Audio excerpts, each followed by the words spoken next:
Na vinda para cá, saí de madrugada ontem, né? E 3 horas da manhã, né, pegando um voo, fui para Campinas, Campinas para cá, e aquele lanchinho bem modesto. Então, quando eu cheguei aqui, era quase meio-dia e a fome bateu muito forte. Eu estava Tá travando.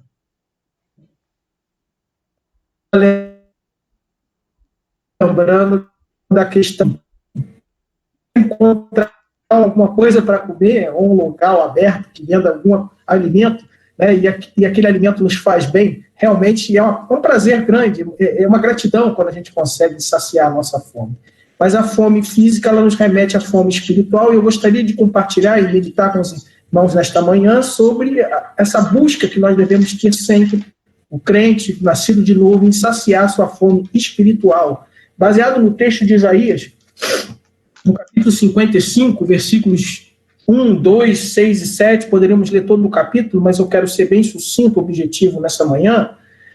Isaías 55, versículo 1, vou ler só o 1, 2, o 6 e o 7, diz: ó vós, todos que tendes sede, vinde às águas, e vós que não tendes dinheiro, vinde, comprai, comei, sim, vinde comprai, sem dinheiro e sem preço, vinho e leite. Por que gastai o dinheiro naquilo que não é pão, e o produto do vosso trabalho naquilo que não pode satisfazer? Ouvi-me atentamente, comei o que é bom, e a vossa alma se deleite com a gordura. Buscai ao Senhor enquanto se pode achar, invocai-o enquanto está perto. Deixe o ímpio o seu caminho, e o homem maligno os seus pensamentos, e se converta ao Senhor, que se compadecerá dele. Torne para o nosso Deus, porque grandioso é em perdoar. Que texto maravilhoso, esse convite de Deus, né, à humanidade sedenta, faminta, muitas das vezes batendo em portas erradas, e Deus oferece abundância. E aí eu pergunto, cada um tem alguma experiência em relação à fome na nossa vida, em momentos de escassez, de abundância, né? O quanto você sente fome, né? Você é dos mais famintos, né? Você já passou muita fome. E a fome espiritual, como anda a sua fome espiritual? Porque fome é necessário para a sobrevivência do corpo, não é algo ruim, é algo que nos lembra que precisamos alimentar, porque a todo momento, se estamos vivos e respirando, as nossas células estão queimando energia, né? E há essa queima contínua de calorias diariamente, e essa caloria ela vem dos alimentos, né? E a fome ela nos lembra que precisamos, né? Já dizia a minha bisavó que saco vazio não para em pé, né? A pessoa precisa estar se alimentando, né? Há aqueles dizem que a fome é o tempero da comida. Já experimentaram deixar para ficar com muita fome para comer aquele banquete, aquele churrasco rodízio, né? Os gaúchos que o digam, aquela costelinha bem gordurosa, né? Quantas vezes você já falou, ai, meu Deus, eu estou morrendo de fome, eu preciso comer algo, né? Quantos dias você já ficou sem comer? Eu já fiz algumas vezes no exército teste de sobrevivência, né? E fiquei alguns dias sem comer. Eu vou dizer para os irmãos que é uma experiência terrível, né? E depois, quando a pessoa vai comer, né, ela tem que até voltar a comer com parcimônia, senão pode passar mal.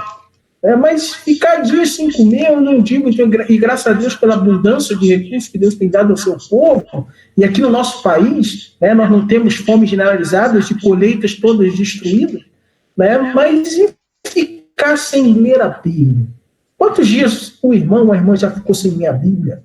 Ou será que o irmão já foi capaz de ficar dias sem orar? O que isso tem produzido na sua alma? Olha, a fome humana ela é insaciável. Fisicamente, o irmão almoça hoje, mas o irmão resolveu o almoço. Então tem que resolver a janta, né? E eu aqui estou em Brasília, estou no hotel, mas as coisas estão fechadas, né? Os restaurantes, quando encontro aberto, é para levar para comer, né? Então eu tenho que me planejar para poder ter o que comer. Mas há aqueles que são verdadeiros glutões, que comem muito além da conta, e isso é um problema quando o ser humano se alimenta mal ou se alimenta em demasia. Tem que ser com parcimônia, tem que ser com objetividade, com paciência. Havia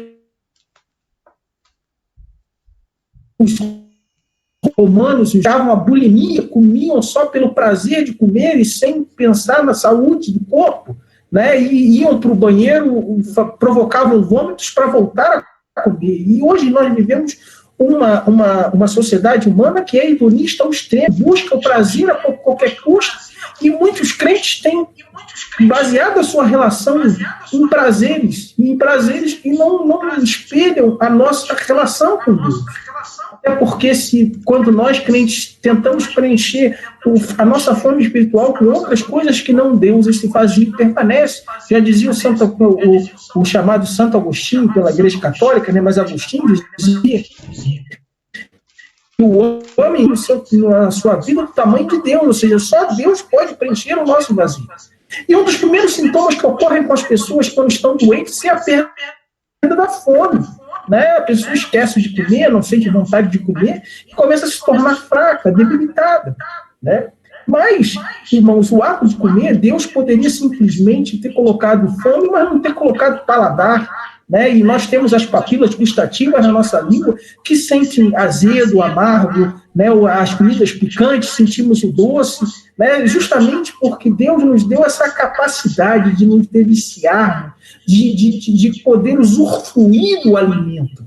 Né? Isto para que a gente tivesse a capacidade de escolher, né? E de selecionar que tipos de comida nós estaríamos nos alimentando. Me lembro do filho pródigo que chegou depois de desperdiçar todos os seus bens, passou a querer desejar, né, e a gente não sabe até que ponto ele chegou a comer, mas diz que ele desejou a encher o seu estômago com as bolotas que os porcos comiam. Né?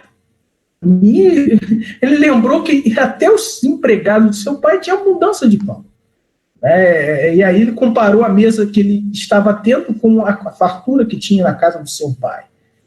Mas uma coisa interessante é que se nós não sentimos fome por Deus, é porque provavelmente estamos comendo na mesa do mundo ou preenchendo a nossa fome espiritual com coisas erradas que nunca irão nos satisfazer.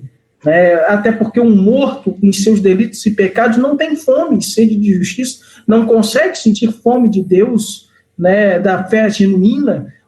Aquele que não nasce de novo, que não tem, ele não é capaz de ter um verdadeiro apetite espiritual. Somente quem recebeu a vida em Cristo Jesus tem a fome e a sede de justiça, que diz lá em Mateus capítulo 5, né, bem-aventurado os que têm fome e sede de justiça, porque eles são fartos. Por isso, a fome é uma questão de saúde espiritual, porque ela nos lembra da regularidade da nossa comida.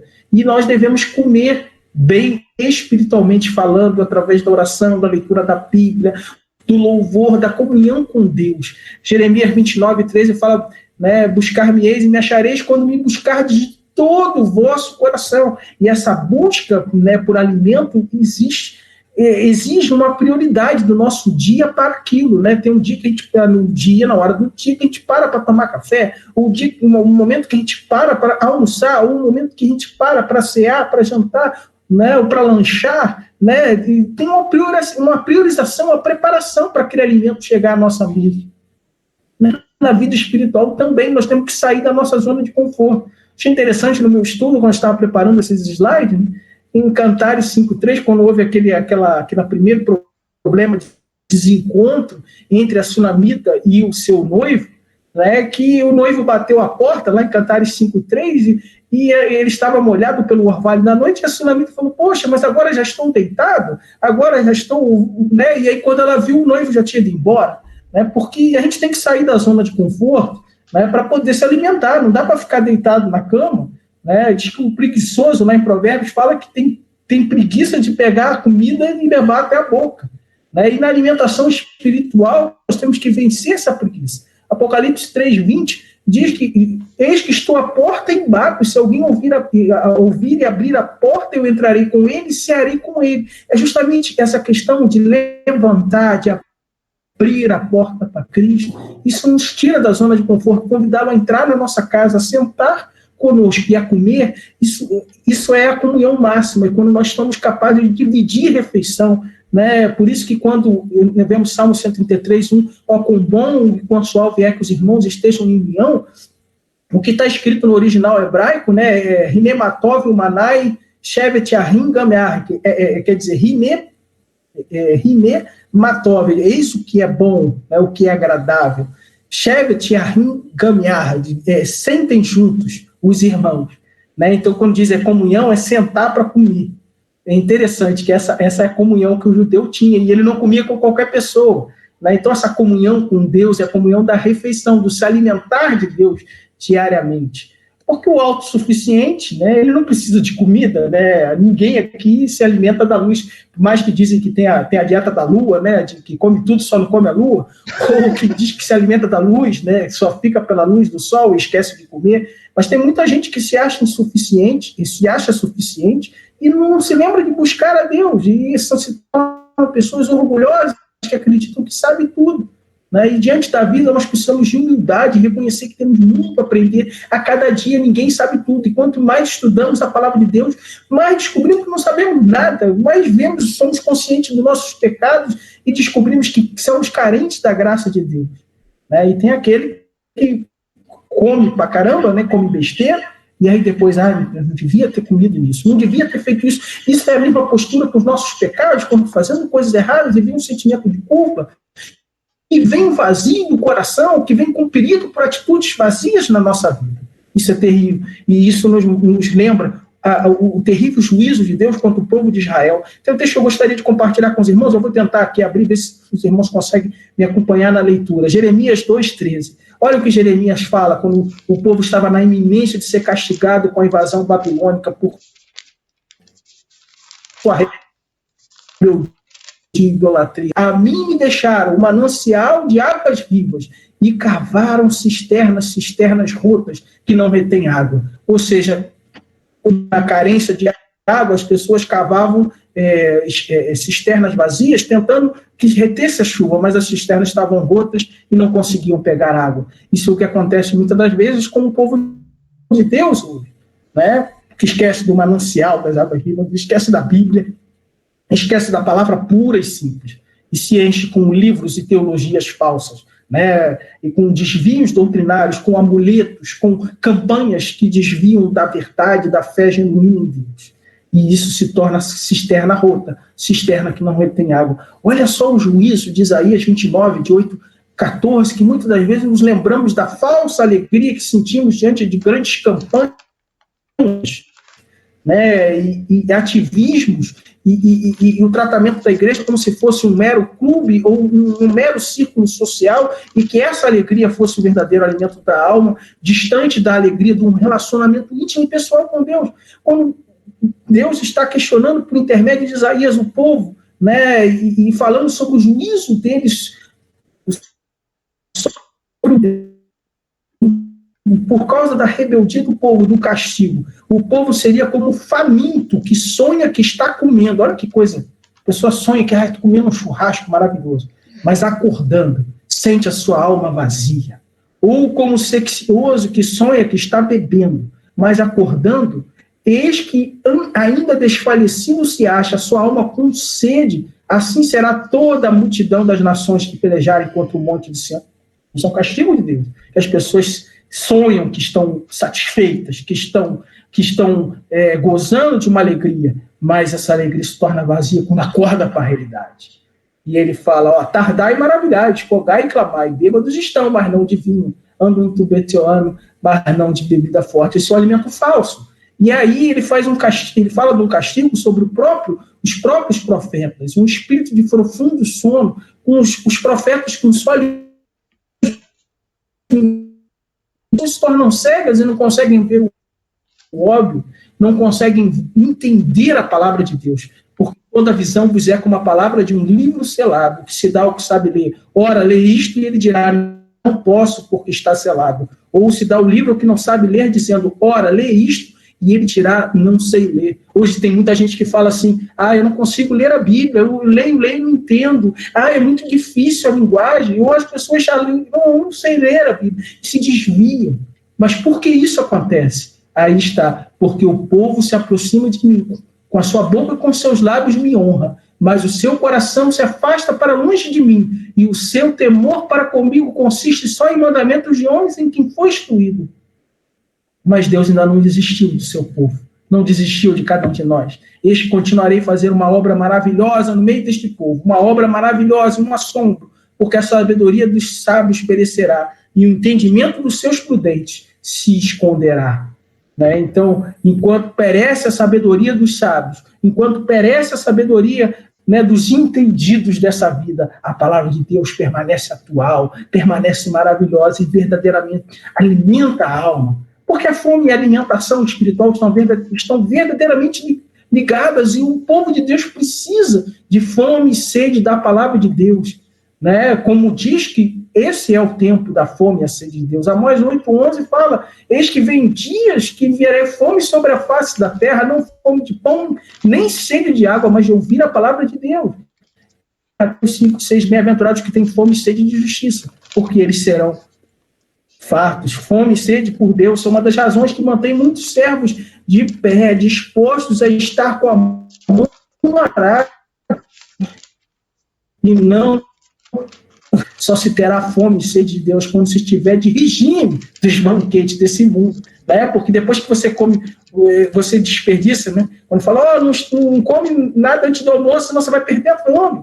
Né? Quando nos enchemos o nosso estômago com as coisas do mundo, perdemos o espaço no nosso estômago para a fome de Deus. Precisamos de ter saudade de Deus, saudade de estarmos reunidos, saudades de clamar por Deus, lembrar do primeiro amor. Muitos falam desse primeiro amor, o momento da conversão, nós nos lembramos em descobrir as maravilhosas verdades da palavra de Deus, né? Mas, né, às vezes a pessoa cai no esquecimento e vira rotina, e aí lembra do que Jesus falou na sua carta à igreja aos Efésios, lá no Apocalipse, né? Fala, lembra de onde saíste, né?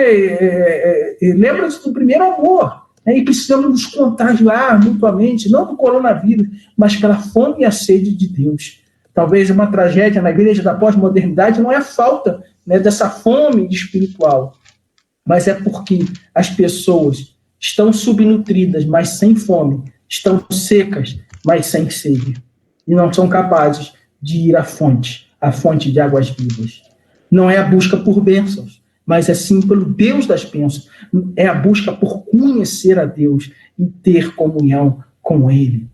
Não é barganha com Deus. O Salmo 42, outro texto maravilhoso, Salmo 42, a minha alma anela por servir a Deus no seu céu.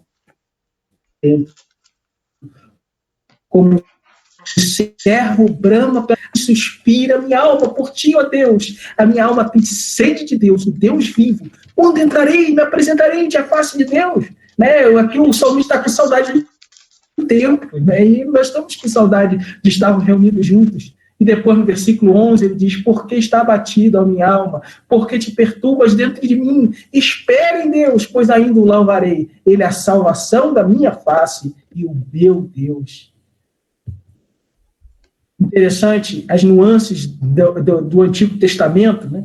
Que se tinha momentos de festa e apenas um jejum anual que foi instituído por Deus. Porque a alimentação, ela mostrava também a sua questão de comunhão com Deus. As festas eram 3 festas que haviam, que as pessoas eram convocadas a ir até o tabernáculo, ou ir até Jerusalém, no templo.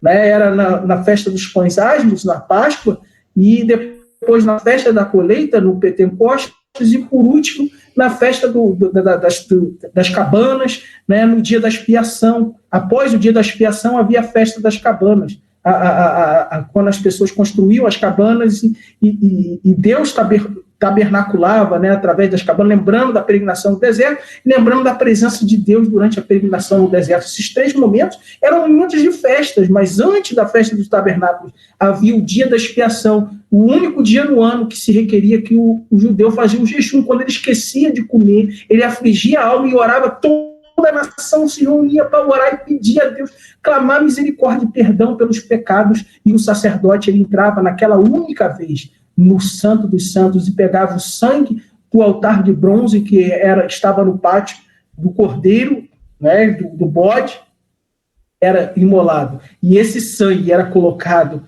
nas pontas do propiciatório, enquanto o povo clamava. Depois foram criados muitos outros jejuns, né? Havia jejum para tudo, jejum para comemorar, entre aspas, a destruição do templo de Jerusalém, pelos babilônios, depois a festa da purificação do templo pelos macabeus, na festa do Hanukkah, também a festa no dia do Purim, e haviam vários jejuns. E aqui o jejum, na realidade, tem uma importância assim, espiritual, quando dizemos que é mais importante buscar a Deus do que comermos e esquecemos da comida e pensamos só na comida espiritual. Mas muitas das vezes isso se tornou uma barganha com Deus, uma maneira de querer mostrar uma falsa espiritualidade, por isso que a Bíblia está cheia de alertas, e os batistas não são muito famosos por serem reconhecidos como grandes entusiastas do jejum, mas porque o jejum que Deus mais quer, está lá em Isaías capítulo 58, versículo 2 e 6, né, que ele fala que me procuram cada dia, tomam prazer em saber os meus caminhos, como praticam, um povo que pratica a justiça, não deixa o direito de seu Deus, perguntam pelos direitos de justiça, tem prazer em se chegar a Deus dizendo, por que jejuamos nós? E tu não nos atentas para isso, ou seja, eu jejuo e Deus é obrigado a me atender, porque afligimos a nossa alma e tu não saibas, eis que no dia em que jejuais achais o vosso próprio contentamento e requereis todo o vosso trabalho, eis que para contendas e debates jejuais para dar punhadas impiamente, não jejueis como hoje para fazer ouvir a vossa voz no alto. Seria este o jejum que eu escolheria? Que um homem um dia aflige a sua alma, que inclina a sua cabeça com um junco, estenda debaixo de si um pano de saco grosseiro e cinza? Chamarias tu isso a jejum em dia aprazível ao Senhor? Porventura não é este o jejum que escolhi, que soltes a ligadura da impiedade, que desfaças as ataduras do jugo, e que deixes livres os quebrantados, e que despedaces todo o jugo? Né? Então, o que Deus quer muito mais é que nós tenhamos comunhão com Ele e que tenhamos um evangelho prático, muito mais do que sacrifício, do que ficarmos sem comer. Né? Zacarias 7 é interessante, eu não vou ler todo, mas é um texto que, depois que o povo voltou do exílio, no cativeiro babilônico, que o templo foi reconstruído, estava no esforço de reconstrução, o povo foi até Zacarias e perguntava se era o caso ainda, porque o templo havia sido reconstruído, que eles ainda fizessem jejum, né? Ainda fizessem o jejum pela destruição do templo anterior. E novamente as palavras de Isaías também é repetida. Fala, quando vocês jejuavam no primeiro, no terceiro, no quinto mês, era para mim? Não era para vocês mesmos. Né? O jejum que eu quero é que vocês me sigam e tenham comunhão comigo, e que façam o bem, que tratem bem o próximo, e que sejam um exemplo de povo de Deus, e não façam como as demais nações. Mas em Cristo, meus irmãos, né, nós temos abundância de tudo, inclusive de comida, e podemos nos alegrar, por isso que havia muitas festas em Israel, e todas elas eram regadas com comida. Por isso, hoje, quando a igreja se reúne, né, vamos ter, quando tivermos aquele grande culto do encontro, né, temos um monte de bolo aí, está esperando para comemorarmos aí as bodas de ouro do pastor Raimundo, o aniversário, tanta coisa que a gente não teve bolo, aniversário que já passou, do Mateus e do Tiago, tem muitos aniversários aí, vai ter o aniversário da Aninha, que infelizmente, né, também não vamos poder comemorar, temos vários bolos, né, porque nós temos abundância de tudo, temos alegria, e Cristo gosta dessa abundância, e é isso que nós lemos em Isaías 55, para o sedento é oferecido simbolicamente 3 bebidas, um manancial de águas. A água é uma necessidade básica do nosso organismo. O leite, que ele fala, vinde comprar e comer, sem dinheiro e sem preço, vinho e leite, porque o leite ele representa um alimento materno, um alimento que promove uma nutrição completa e contínua de uma mãe para um filho, e que promove o crescimento. E o vinho também tem o papel da alegria, do regozijo, da paz, da celebração.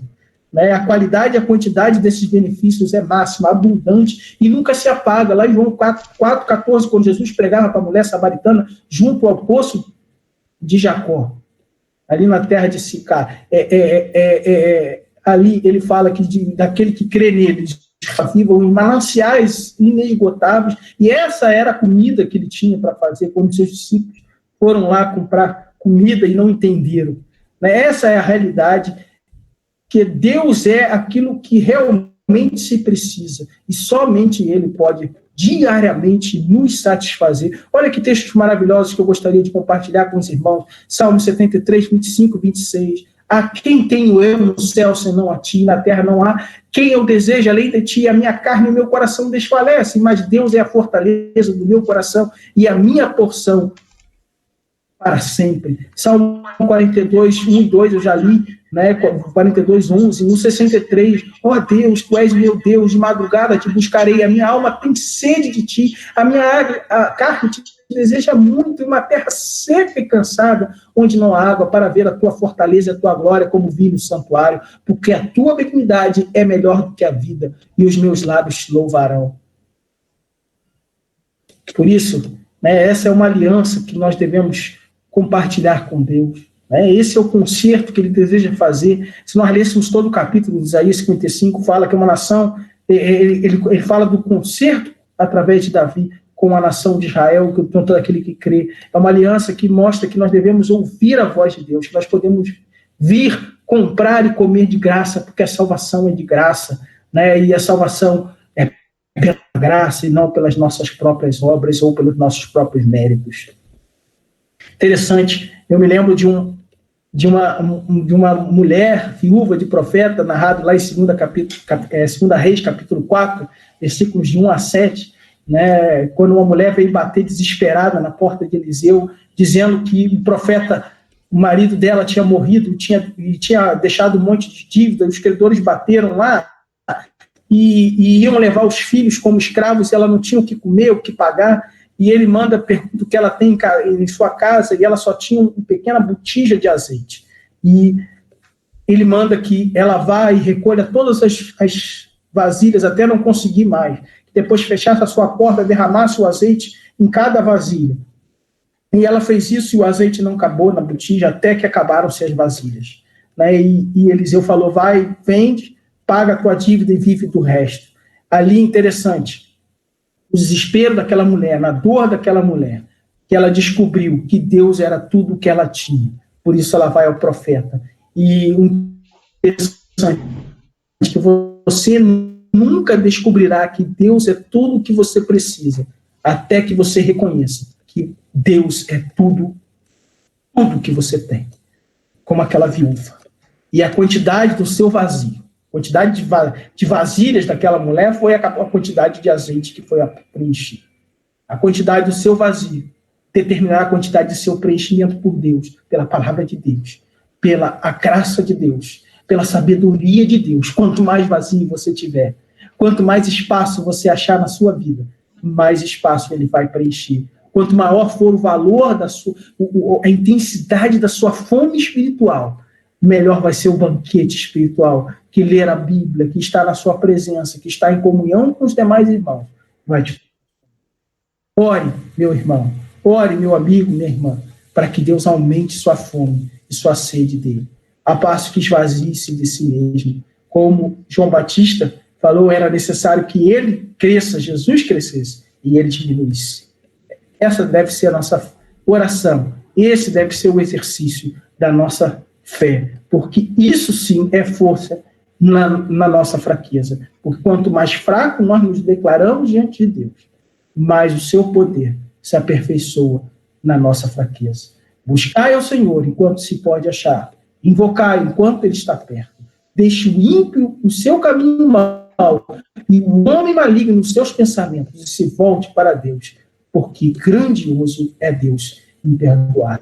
Que Deus nos abençoe e